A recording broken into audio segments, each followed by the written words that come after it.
Hey y'all, happy Sunday and welcome to this week's live Q&A session. This is the portion of the show where we allow YouTube to send out notifications that we're going live. If you're watching this live Q&A on replay, please scrub ahead until this graphic disappears and the actual show begins. If you're watching live and you have any comments or questions, please go ahead and put them in the live chat. But for now, grab a beverage, sit back, and relax while the countdown timer does its thing. Then we'll get started.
Hey y'all, happy Sunday. Hope everybody is doing well. Hope everybody had a good Thanksgiving and are ready to settle in for the big C event that I'm not even going to talk about until December, as it should be. Yeah, it's been a heck of a week. A little bit of housekeeping here on the front end. First of all, I want to say thank you sincerely to everybody who has donated to the GoFundMe to help my grandniece with the expenses that came along with my nephew's passing. Um, those of you who hit that link for the GoFundMe down in the description, and I placed it there again this week. Thank you very much, sincerely. Also, I want to thank everybody who shared it out on their social media. We're a little more than halfway to the goal, and you guys have been such a blessing. I want to say thank you to each and every one of you. I really appreciate it. Um, so there is that. I also wanted to give a shout out. Brooks Martin says, wish I could have done more. You're welcome.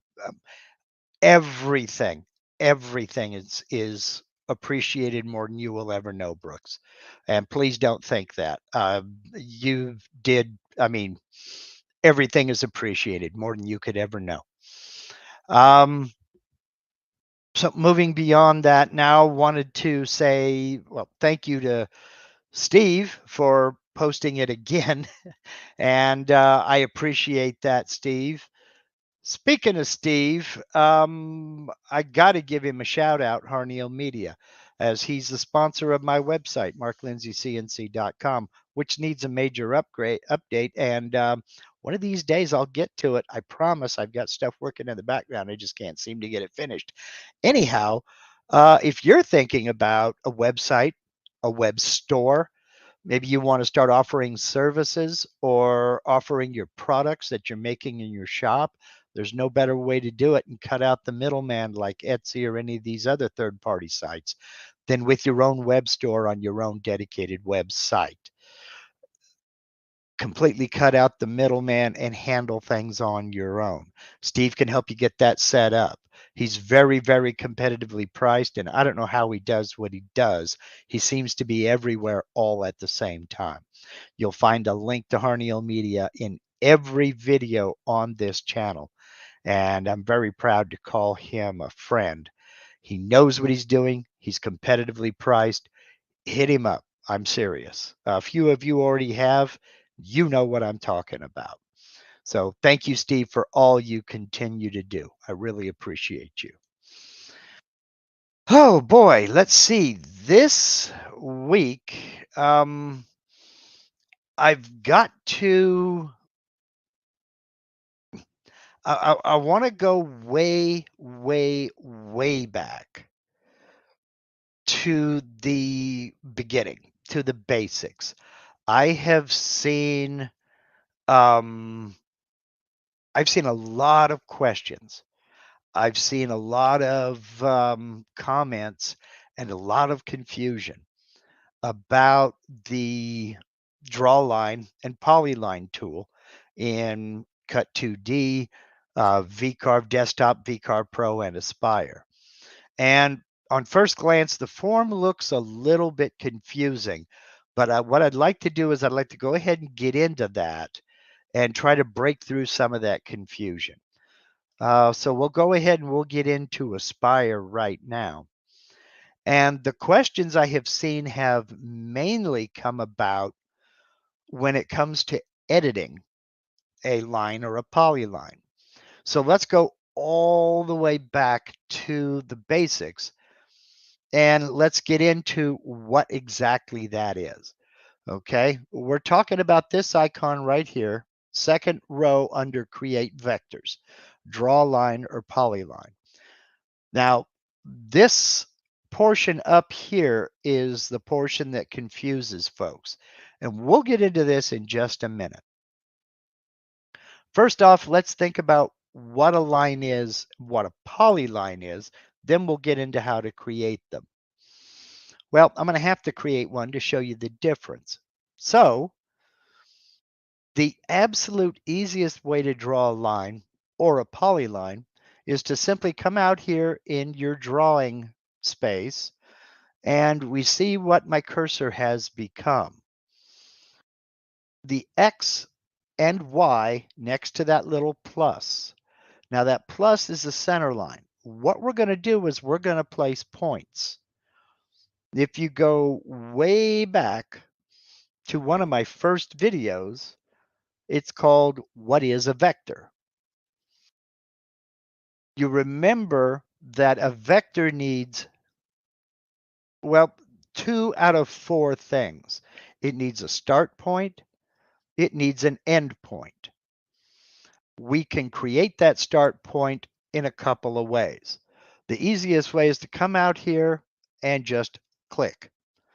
Now, it doesn't really look like I've done anything, but if I move my cursor, you see I'm starting to draw a line. And let's drag it out here, and to end that line, create an end point, we click again. Now, if we look here, I've created another point, but my line is still connected. I could go create another point. But if this is what I want, I can end this line in one of 2 ways. I can come over here and I can click Finish, or I can just reach down here on my keyboard and tap the space bar, and that ends that line. What we've created here is a line.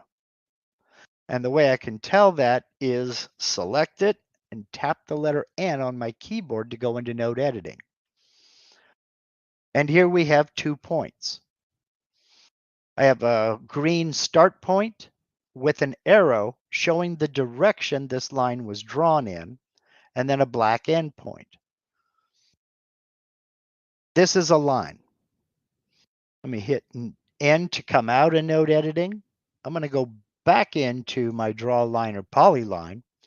What a polyline is it's still a line, but it has several points in it. It's not just a start point and an end point.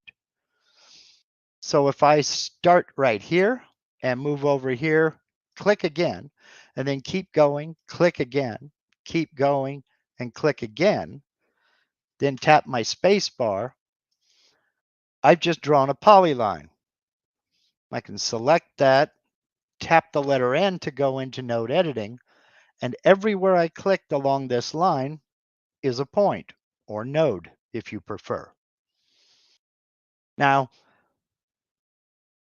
in 2D drawing, we like to have as few points as we can. So when you're drawing a straight line, it doesn't really make any have any benefit. In fact, it's a little bit of a detriment to have a bunch of points within the line. So let me tap in to come out of node editing again. So why would we create a polyline to begin with? Well, we would create a polyline, generally speaking, where we don't want a straight line. We want one line, one vector, but what we'll do is but we don't want it to be straight. So we'll click here, and then I'll come up. Click here, and then come down, click down here. Come up and click here, and then come down and click down there. Tap my space bar. It's still a polyline, but my points are not in a straight line. So that's when you would use a polyline. It's when you want to draw something that is not necessarily a straight shot from point A to point B like this one is. So let's come out of node editing, and let's get rid of both of these and start over. Now, that's the simplest way to draw a line or a polyline. Where some of the confusion comes in is in dealing with this form.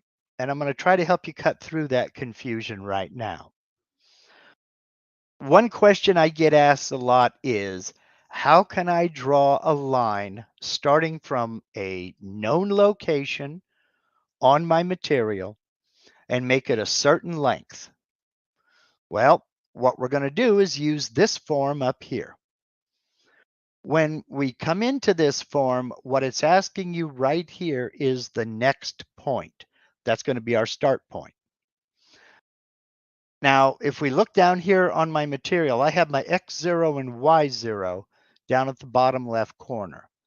So any coordinates I enter in X and Y are going to be positive coordinates, okay? So let's say I want this line to start at X2, Y2. I can come up here and I can go X2, Y2, and I'm going to add that point. Now you notice when I entered something here in X and Y, the add button lit up. Now I can add that point. Now you can't see anything out on my material, but the minute I move my cursor out there, there is my start point at X2, Y2. Okay? So if I want my next point to be here, let's say, oh, wait a minute. I want to make it a known length. All right. So from here, what I need to do is I need to clear these two out, make sure there's nothing written here. And I want to go out this direction. Now, what I can do is I can drag out my cursor. Let's say I want this 7-inch long line. If you look at my cursor right now, it says L7A 0.0. That's telling me that the length of this line is 7 inches and the angle is 0.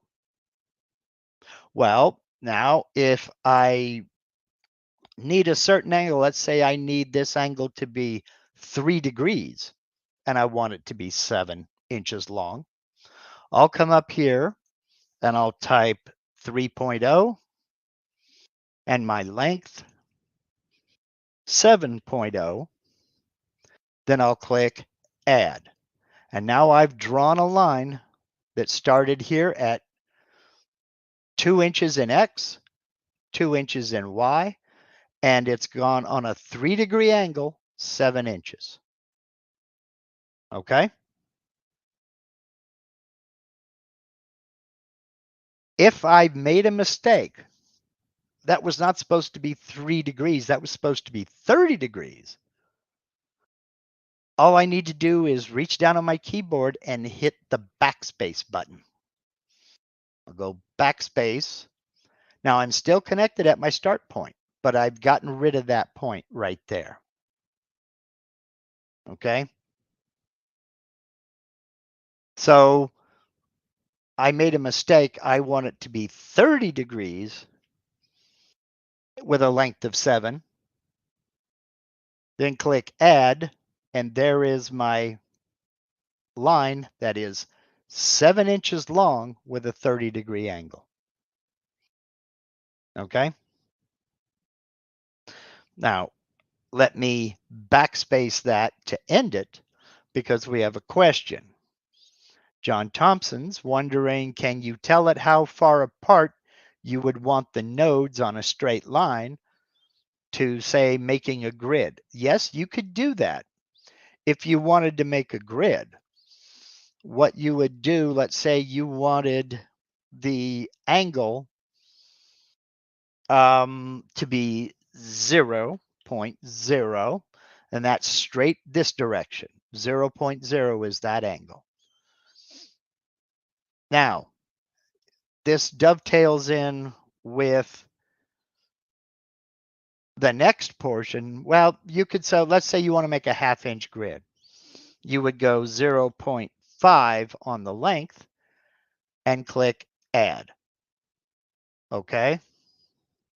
We're still connected out here. Add again. Add again. Add again. Now you see the line getting longer every time I click add. It's adding a point to this straight line every 1/2 inch. Okay. Then you could go on to make your grid that way by, let me go ahead and finish this line, close this. We'll select it, go into node editing, and we see we have points every ½ inch. Now, the benefit to this, I don't know. It's easier to snap to one of these points if you have geometry and smart snapping turned on. But you can draw a grid this way and then take it out of node editing. And you would use linear array to copy these vertically, grab one and rotate it 90 degrees, and then do a linear array horizontally. So yeah, you could do that. Personally, I don't know what benefit there is to having that grid with all those points there, but it is definitely doable. Okay. Because remember, when we are, if you're just using a grid for layout, John, you can always go up and turn on your grid, edit, snap options, snap to grid, and put a check mark there, and then you could space your grid, let's say ½ inch. So we've got 0.5, click OK, and now you've got a ½ inch grid right here. These little dots. You probably can't see them, but I can see them. Just little gray dots, and that will give you a grid to use. But to have, go back into node editing, but to have these points all along this line, I don't know that there's much of a benefit to having that. But yes, it's definitely doable. Come out of node editing, and I'm going to delete that line, and I'm going to get rid of that grid. And that grid is under snap options. It does come in handy, but I tend to leave it, turn it off. So another thing people were asking about is editing a line after it's already drawn.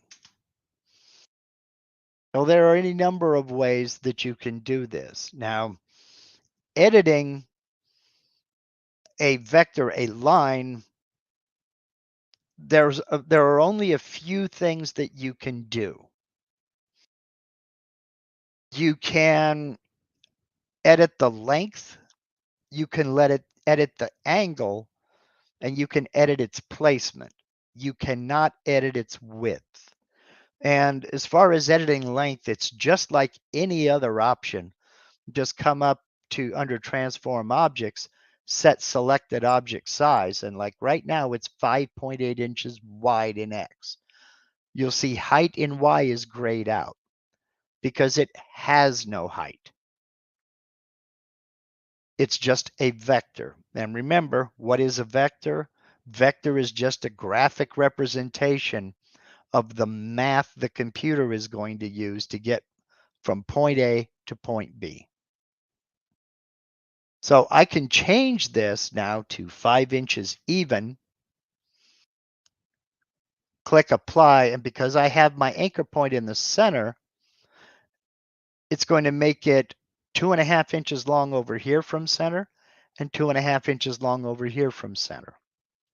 Now, if I want this endpoint right here to stay put, I would anchor it to the left.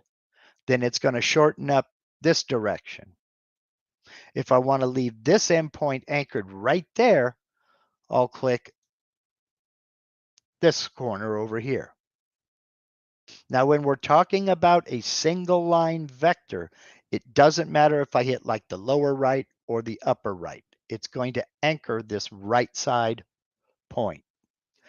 If I hit lower left or upper left, it's going to anchor this left side point. So I'll do that now, and I'll click apply, and you see the vector shortened up, and there we go. Can I edit the angle? Can I change this angle? Yes, I can. Under Transform Objects, here's Rotate Selected Objects.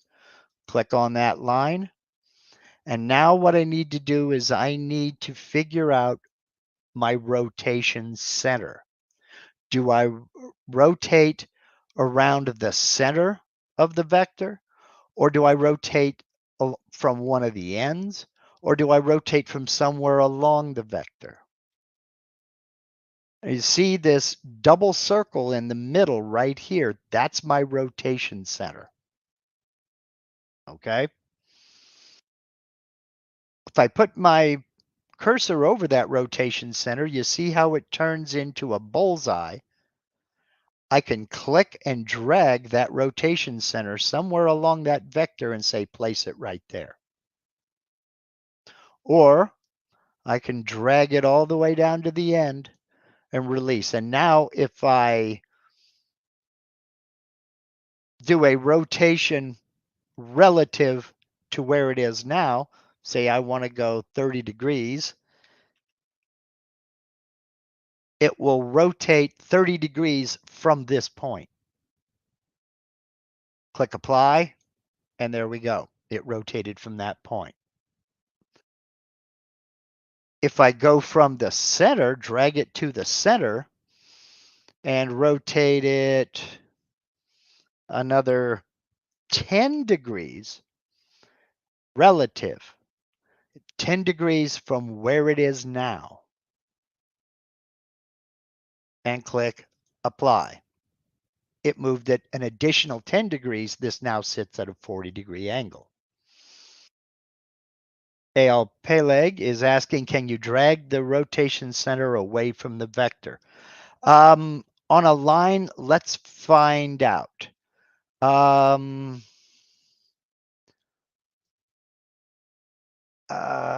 fact, let me close. Let me put the rotation center there. Let's see, can we drag it out here? Yes, we can. So we could rotate around this angle here, and let's go -20, -20 degrees. So we want to rotate back down this way. Click apply, and the whole thing rotates 20 degrees. We can drag it way up here. Let's see if we can move it down here. We sure can. So we can rotate around this. Let's go +40 degrees relative to where it is now. So yes, you can drag that rotation center away from the vector or along the vector. Let's go ahead and close that, and I'll delete that. Another question that comes in is here on this form, we have the X and Y coordinates. These are absolute coordinates. Now, what I mean by absolute coordinates is the position from 0, 0 on my material. So if I come up to X4, Y4, let's say Y2, we're looking at 4 inches over in the X direction and 2 inches up in the Y direction. So that's going to be somewhere down around in here. We'll click add. And there is, okay, down around there. So there is my first point. Now,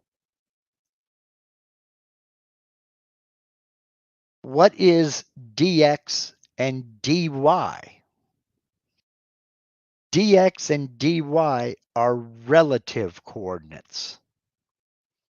If you don't know the angle and you don't know the length, but you know that you want to go 2 inches up in Y and 4 inches over in X, you can enter, let's see what I say, 4 inches over in X, 4.0, and 2.0. Then click add. It now went 2 inches up in Y and 4 inches over in X. These are absolute coordinates on the material. These are coordinates that are relative to the last point entered. Okay? That's what dx and dy are.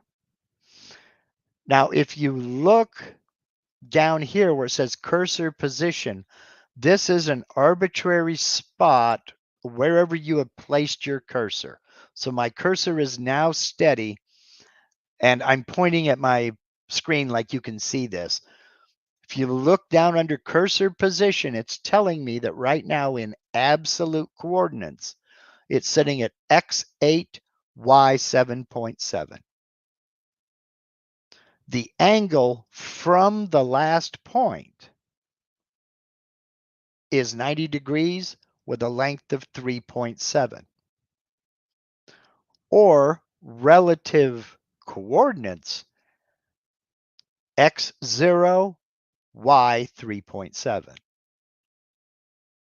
So those are two ways that you can enter where you want your next point. I can either find the length and the angle, or I can figure out how far over and how far up. So if I want to go from here, I want to go -4 in X and +2 in Y.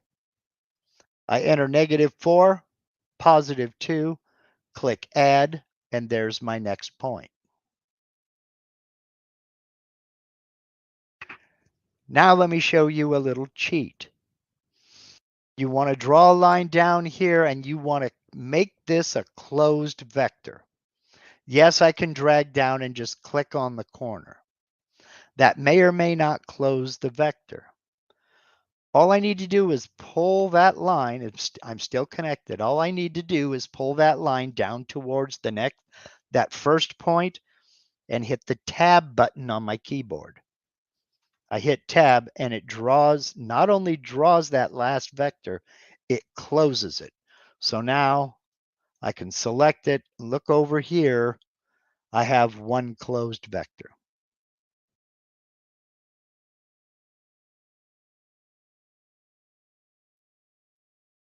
So let me delete that real quick.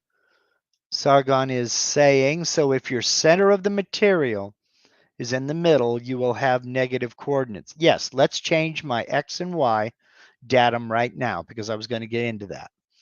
So we go back into job setup, and right now I have my XY datum set to the lower left. Let's put it in the center. Click OK. Now everything over here is positive in X and Y. Everything here is positive in X, negative in Y. Negative in X and negative in Y. Negative in X, positive in Y. Sometimes that's beneficial. Sometimes it's a giant pain in the you-know-what. Greg Hemmer is asking, does that tab work in node editing when you want to close the vector? Let's check and make sure because I don't think it does. Let's take a look because you can't edit when you can't be in node editing when you're drawing. But let's get here, and we'll have to escape to close this and go into node editing. And we stopped right here. I can right click and I can close vectors with a line. I can join vector. Nope, that's grayed out. I can close this vector with a line. Now I'll Control Z to undo that. Select this and tap the tab. No. That tab only works when you're in draw line or polyline. Again, you can right click and you can close the vector with a line or a curve or by moving the endpoints. Okay. So we'll close it with a line and now we have a straight line. Control Z, select, right click, close vectors with a smooth curve. Now I have a curve that I can adjust. A curve is not a line. Control Z, Z, Z, and let's close the vector by moving the endpoints, and we get an arrow. Okay. All right, let's come out of node editing. Whoops. And let's go ahead and delete that.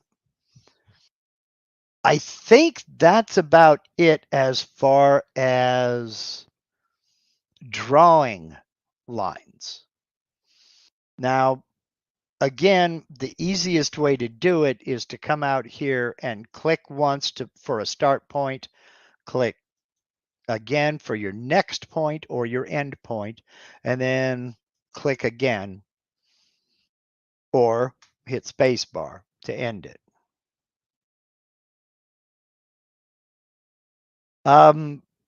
In a curve is not a line. A curve is a curve. There are three types of vectors: a line, a curve, and an arc. And that goes back to that what is a vector video and that question. There are I got teased a lot by some of my friends saying, "What do you mean what's a vector?" And so I ask them, "Okay, you tell me what is a vector?" And don't say it's a line because you'd be wrong. A line is a vector, but a vector is not a line. A line is not an arc. A curve is not a line. A curve is not an arc. They're three separate things and they're handled differently by the software. Okay. A line is a specific thing. It has a point A and a point B and it's straight. So a curve is adjustable. Point to point location in CAD. Exactly. It has a point A and a point B. A polyline has stops in between. A curve is infinitely adjustable. An arc is a section of a circle with a known radius. They are different. It's pedantic, I know, and it sounds like I'm just trying to split hairs, but it saves a lot of frustration when everybody's on the same sheet of music. So editing lines again is best done in node editing if it's not something as simple as resizing or moving. Now, speaking of moving, can we move this to a known location? Yes, we can. What we can do is select it. This is in move and transform mode. This is easy for just rough sketching. I want it down about right here. But what if I want this end right here moved to a known location somewhere? Let's say I want this at X3, X. Let's see, I went and changed my 0, 0 location, so I can't do the easy ones now. If I want this moved up here somewhere, we'll decide on the numbers in a minute. I can go into move and transform mode and I can kind of move it and kind of get a little bit closer to where I want it by looking at my readouts down here. But I'm not going to get super accurate unless I've got a real steady hand. So we're going to go up here under transform objects to move selected objects. Now, a lot of folks don't even know that this exists and it doesn't get much love. We'll click on that, and this is where we're going to make our move. Now we're going to do an absolute move because I have a known location out here that I want to go to. First, I'm going to decide what I'm going to anchor by. I want to anchor by this corner right here. So I'm going to go down to this corner. And this is giving me its position right now. That corner's at -4 in X, -2 and change, might as well say -3 in Y. Well, if I want this at -3, and in Y, I want it at -1. That's going to move it back over this way and bring it up some on this corner. And I click apply, it's going to move that. So now when I put my cursor right here and look at my readout down at the bottom of the screen and the XY position, my cursor is sitting at -3, -1. Okay. So that is an absolute location. Now let's say I've decided I need to move that over 1/2 of an inch. So I want to make a relative move. I want to move it over to the positive because I'm moving to the left, to the positive 0.5, but I don't want to change its Y position. Click apply, and boom, it scooted over 1/2 inch relative to where it was. Again, well, the anchor point doesn't really matter on a relative move because the entire vector is moving. Okay? So we'll go ahead and we'll close that. A lot of people don't realize that this move selection is even here. And again, it doesn't get the love that it should actually get. Let's see. We've discussed resizing. Well, let's discuss resizing in sections here. Wait a minute. Let me see what we got going on. Okay. Let's. I got your question, Ray, and we'll get to it in just a minute. I'm almost finished here. When it comes to editing something that's already been connected like this is one single vector. It's a polyline. Okay. If I want to shorten this up to a known distance or shorten this up to a known distance, there's a couple of ways I can do it. One is I can just draw it over with the correct distances, or I can edit this in any number of ways. This is one of those cases where it's completely and entirely up to you, however you want to do it. But let's just, for giggles, say I need to change the angle on this part here, and I need to shorten this piece here. Well, I'm going to do that. I'm going to do those two as separate and separate operations. So the first thing I'll do is I'll come over here to this point, right click, cut the vector right here. Okay. Now I'm going to tap N to come out of node editing, and I'm going to resize this vector. So I'll scale it down. I want to anchor it at this corner. I want that point to stay there. And it's 4.4 inches. I want it to be 3.0 inches. And I'll click apply, and it shortened it up in that direction, and that point is still there. Okay, close. Now I want this vector here. I need to change this to a 90-degree angle. Now, yes, I could put it into move and transform and slide it around.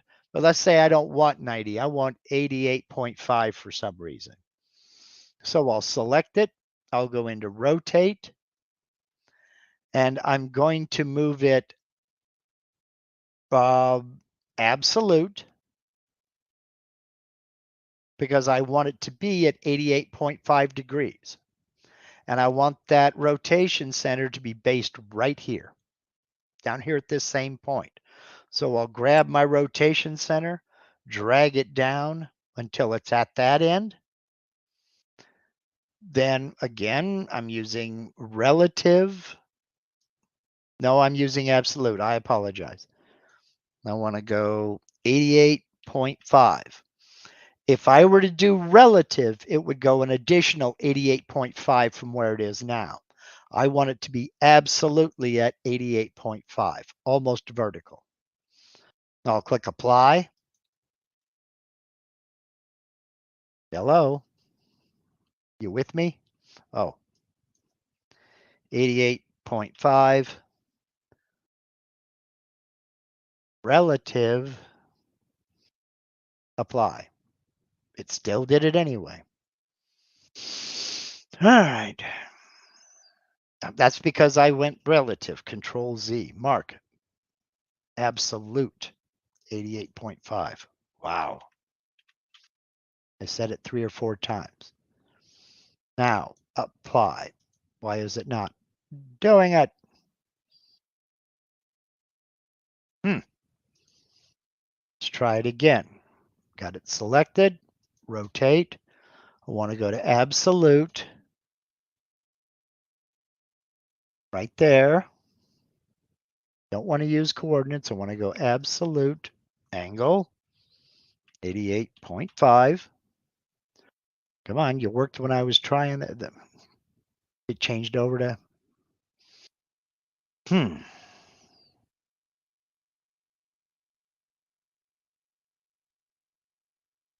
How do they figure that's 88.5 straight up? Well, anyway, let's Control Z to undo that. I want to go absolute from here, 88.5. Let me do this. Let me do this. Apply. Nope, it doesn't want to let me do it.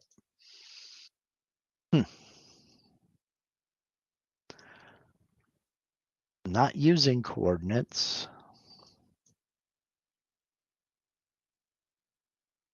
All right, now.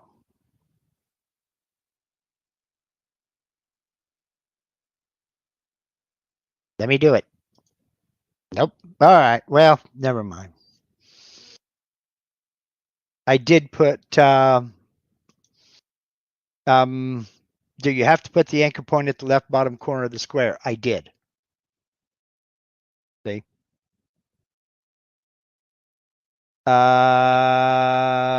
Add in front and direction. Am I going? I don't think I'm going minus. Control Z. Oops, got to get in here. Control Z. All right. Now, selecting this. I've got my rotation center right here. Okay. I don't think I need to go negative, because I think that's going to bring that back down in this direction, and that's not what I'm after.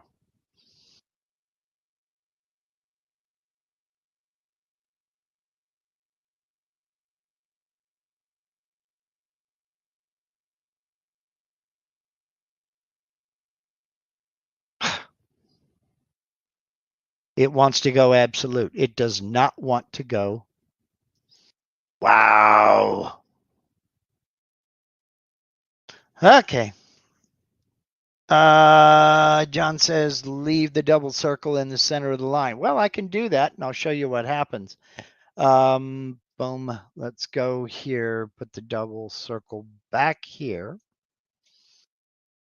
And we'll go absolute 88.5. It's going to rotate out here.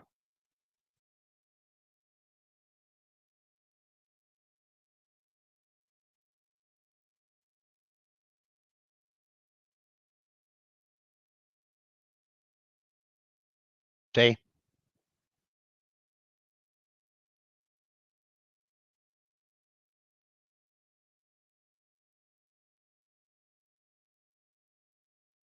Okay, absolute is relative to the current position. Wrong.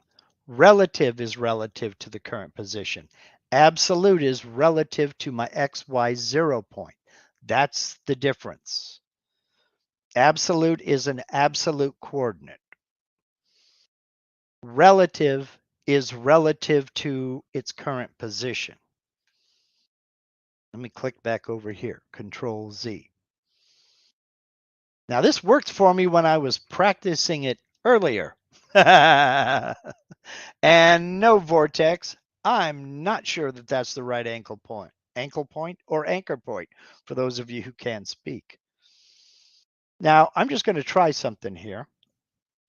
I'm going to see if there's any interference. Let me just move that line down. Okay. So let's go back into rotate, and I'm going to see if that line was interfering any with this. Okay. Drag the pivot point directly in the 2D view or set its position. Well, I'm going to drag the pivot point.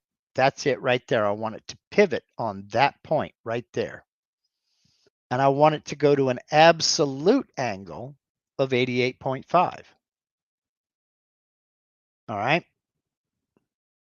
Now you see the trouble that I'm having. That's why I say sometimes it is easier just to redraw it. So let's go with, I want an absolute rotation. I want it to go to 88.5 degrees. Click apply. That's not working. Okay, so here's what I do. I delete it. I cheat.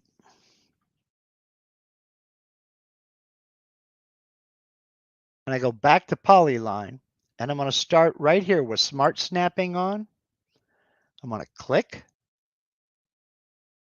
And so I'm connected right there at the end of that line. And I'm going to go 88.5.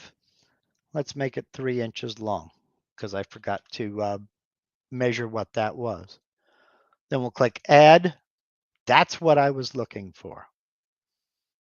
Spacebar to end that line. That's what I was looking for. So you see how it can be easier just to delete something and go. Just draw it over again. You can drive yourself nuts sometimes. Now, there were some questions about bitmap tracing. This is one of those situations. It's another one of those situations where sometimes the bitmap trace will give you good vectors. Other times it won't. And it's just as easy to go in and trace by hand.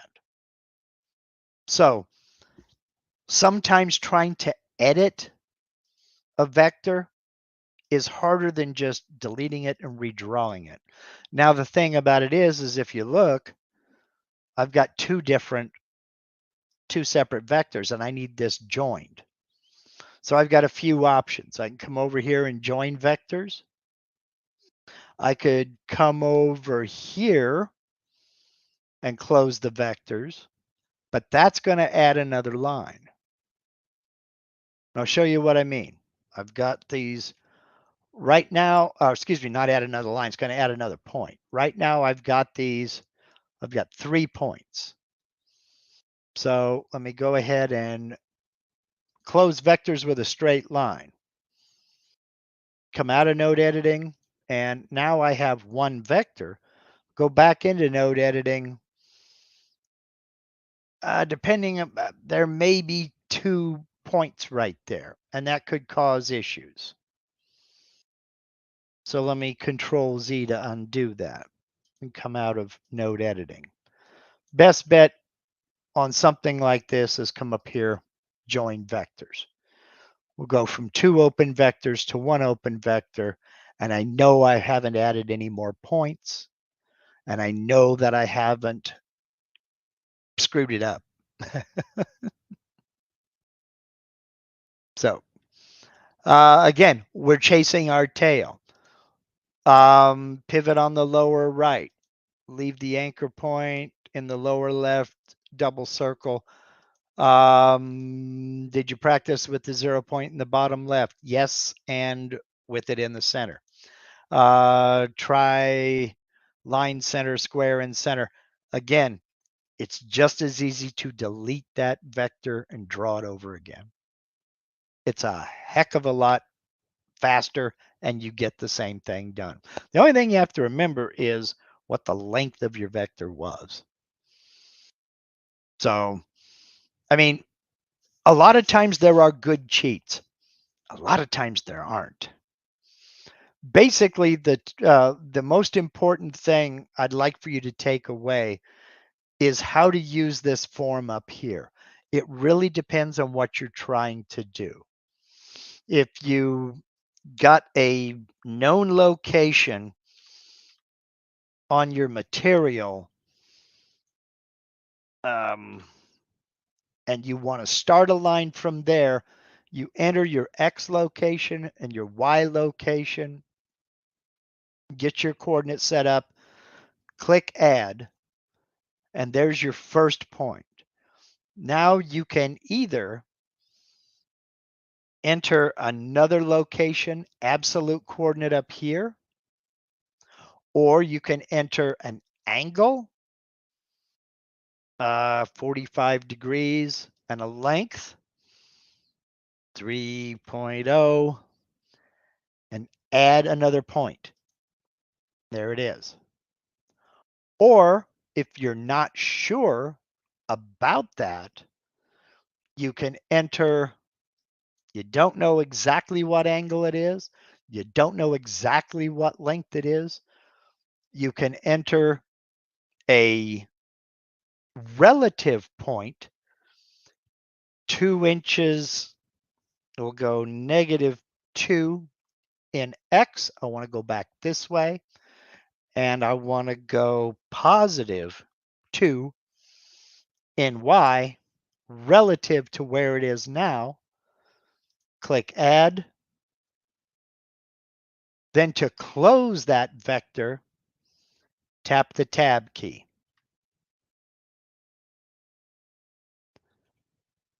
Absolute coordinate, angle, and length, relative coordinates.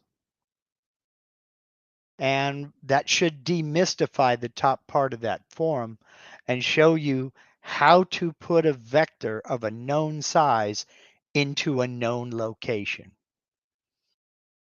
So it seems kind of cumbersome in the beginning, but once you get used to it, it's actually kind of simple. Let's see.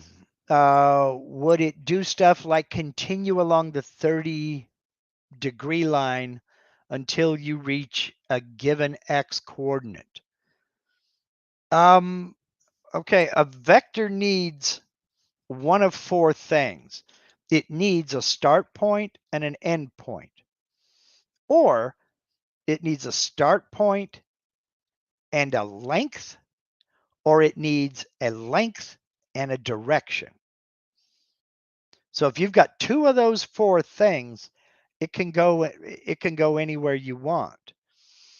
Now, can you get it to go like a 30-degree line until you reach a given X coordinate?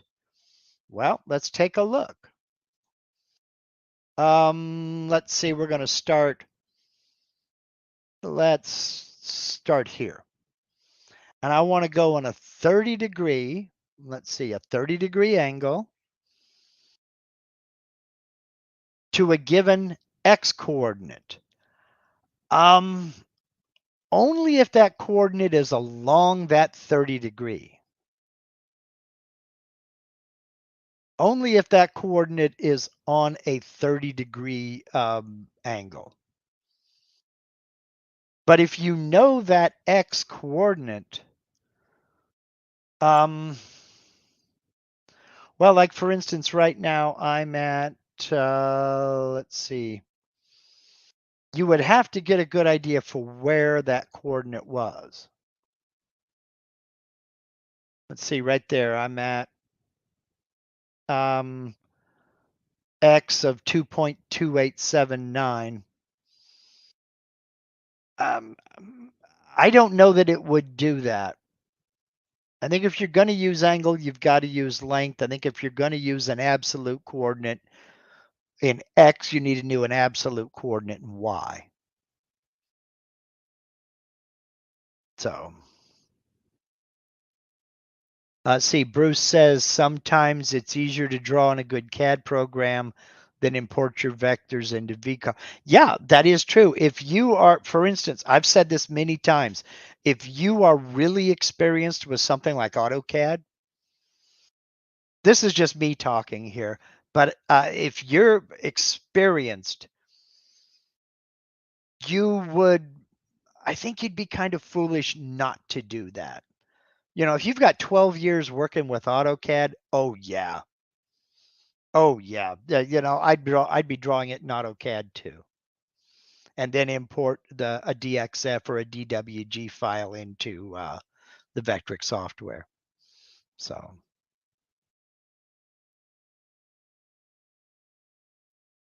there is always a point along the 30-degree line for every X you choose. That's true. That is true. But I mean, get in and play with it. Get in and play with it. Just personally, I think that if I need to go to a specific X or Y coordinate, I would enter that in there and just go to that coordinate. So, as a Vectric beginner but long-term CAD user, I find Vectric tedious for editing vectors. Yes, but maybe over time it will seem easier. Again, if you have experience with a CAD program and you're used to drawing in that CAD program, I think it would be kind of silly to not continue to use that CAD program unless it's one of those big expensive CAD programs that's got a 4-digit price tag per seat. And believe me, they are out there. But you can get something like NanoCAD for free. There are free CAD programs out there that are pretty good. Obviously, with AutoCAD being the quote unquote industry standard, it's going to be a tough act to follow. But yeah, I mean, if you're, and by the same token, if you're used to 3D modeling in Blender, then by all means, I would be 3D modeling in Blender or Rhino or what have you. And then if you want to use Aspire as your CAD CAM or, you know, VCarve as your CAM program, you can export an STL and import it into VCarve. But if you're used to using, like I know Russ Tyndall, Blue Line CNC, Blue Line Wood Flags, he draws his vectors in Adobe Illustrator because he's been using Illustrator for 20 plus years. So to him, that fits into his workflow. He exports the vector drawing as an AI file, an Adobe Illustrator vector format, and then imports it into VCarve and just use VCarve as his CAD program. It works for him. But again, he's been using Illustrator for 20 plus years. So he's got the experience. So, yeah, plug your ears, y'all. There's more than one way to skin a cat. So, the path of least resistance, believe me. So, let's get to some of these other questions real fast here. We've gone over, but that's okay. RB Woodworks says, any way to speed up the molding toolpath carve? 33 minutes for an 18-inch carve seems a little long. This might help you, RB. I'm not sure. Let's jump over here to the molding toolpath. I don't have any vectors or anything selected. If you are using, well, it doesn't matter what you're using, whether you're using a larger area clearance tool or not. Remember that your machine is going to move at the rate of the slowest axis and will not go any faster. On in a 3D carve or 2.5D carve, where your Z is in motion, to include here in the molding toolpath, the slowest axis is always going to be the Z.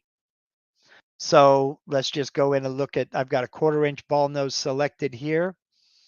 Looking at my feed rate, and I chose this bit on purpose, the feed rate is 60 inches per minute. Well, I can probably bump that up for, say, let's say 100 for my machine, okay?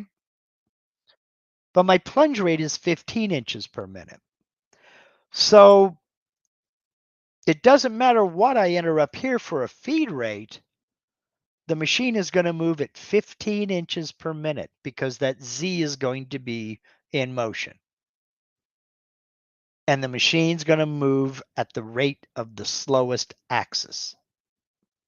So just by bumping this up to, let's say, I know that 1/4 inch bit can do 60 inches per minute in plunge. Click OK. That's going to reduce that machine time. Something else that's going to happen is I'm going to look at my step over and my pass depth. My step over right now is about 10%. For molding toolpath, that's probably about right. Okay. Now I'm going to look at my larger area clearance tool. And I don't know why there's a ball nose selected. I'm going to use my 1/2 inch end mill. Where you at? There you are. Nope. There you are. I'm going to use this one. And that's going to, I'm going to do that with a machining allowance of 30 thousandths of an inch. Okay. Now, if I'm leaving 30 thousandths of an inch, I can speed up that plunge rate because it's only going to be plunging into 30 thousandths of an inch of material. So I'll come back up here to my ball nose and I'm going to bump that up to 100. I'm only removing 30 thousandths of an inch of material.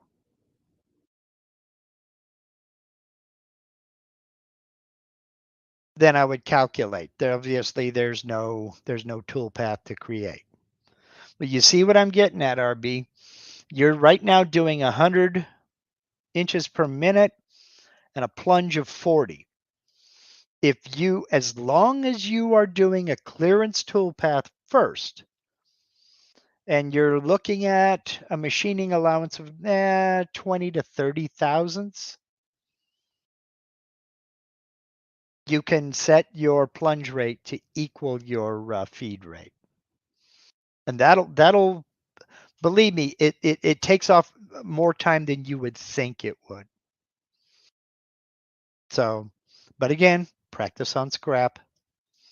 And it also depends on what kind of bit that you're using. If you're using a very tiny bit, be a little bit more judicious with that plunge rate.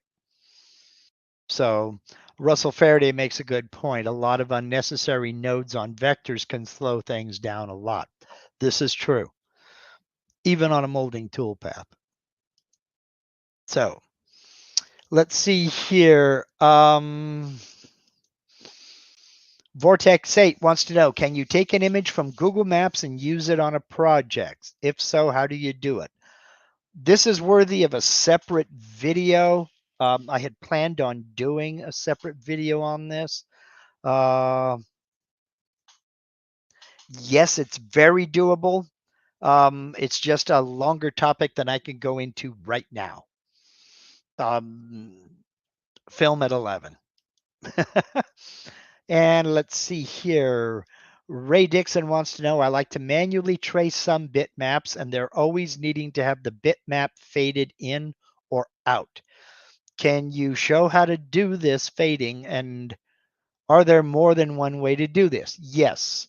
If you are manually tracing a bitmap, and let me go find a bitmap, import a bitmap. Let's find something here. There we go. That's good. We'll go back to the pirate. Okay. Scoot back over here, and you want to manually trace this bitmap. Now, you'll see how that bitmap is faded when it's not selected. Okay. Now, if I'm going to come along and use freehand drawing tool, let's say, now I can fade the selected bitmap. I don't have a bitmap selected. I'm going to close this, select the bitmap. Now we'll go into freehand drawing. Now I can fade the bitmap here. Okay. But let's say I'm not doing that. I can click. More than one way to do it. If it's a bitmap of a cat, score yourself 5 bonus style points, AL. That was good. I see what you did there. What you can do is you can select the bitmap, right click, object properties. And there is the fading of a non-selected bitmap. See that? Now we can, the higher you go, the more faded it is. The lower you go, the less faded it is. Whether you have this bitmap selected or not, you can adjust the fading right there. So again, it's not selected at all. What I'll do is I'll select it, right click, object properties. Now you can fade or not. If you go 0%, it stays as if it were selected. If you go 100%, good luck seeing it. So you can adjust that right there. Then let's say we come down here. Yeah, that's about right. It's a lot more visible when it's not even selected. Then it doesn't matter what tool I'm using. I can come over here and just start clicking. Zoom in and follow. And then come down here. And then come over here. As such. Okay. And then if it's getting in the way, can't see where I just drew, right click, oops, select the bitmap, right click, object properties, fade it down. Now I can see the vector I just drew. Okay. So let's see.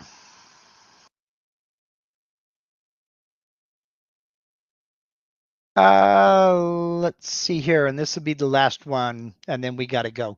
Or I got to go anyway. Speaking of a separate video, you covered a few Wednesdays ago about a pyramid function.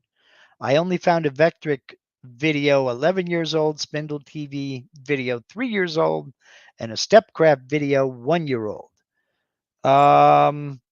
Spindle TV video was pretty detailed, but not sure how current it is on the features. Spindle TV's 3 years old. It's probably still current.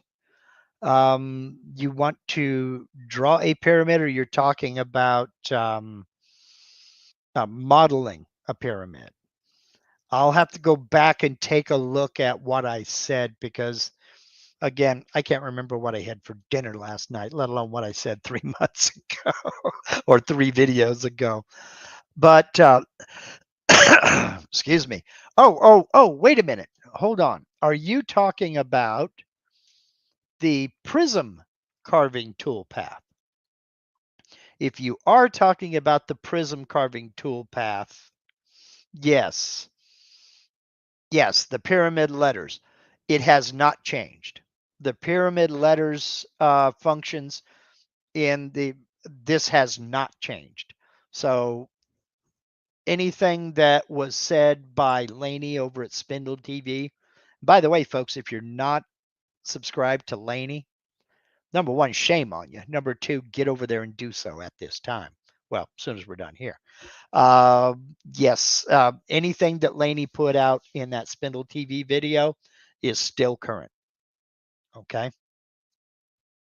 So let's go ahead and wrap this up. Um, and I hope you got something out of it. I hope you got something out of refreshing on the draw line or polyline tool. Normally I don't get this basic, but I saw just enough questions that I thought it worthy. Um, so if you want to deep dive into something, leave me a comment here in the down in the comment section. If you want to, if there's something that you're not sure about that we can cover in one of these live streams, by all means, I need suggestions. Um, I, I want to know what you guys want to talk about. Um, Channel members, tomorrow, members only live stream. We're going to get into some bitmap tracing. We're going to talk about it. And I got a new toy we're going to talk about. And no, it's not that big pressure pot. I got a new toy we're going to talk about. And you guys might get excited about it. So we'll find out. Check the community tab for the link. I'm blurry, John. You sure about that? Sure about that? Who you going to believe, me or your lying eyes? Anyway, check the community tab for the link to tomorrow's members only live stream. If you don't know what I'm talking about or you want some information about becoming a channel member to take part in the members only live streams, click that join button down there and a little panel will pop up and a video will play. It'll tell you all about channel membership. We have a great crowd that pops in and we have a lot of fun.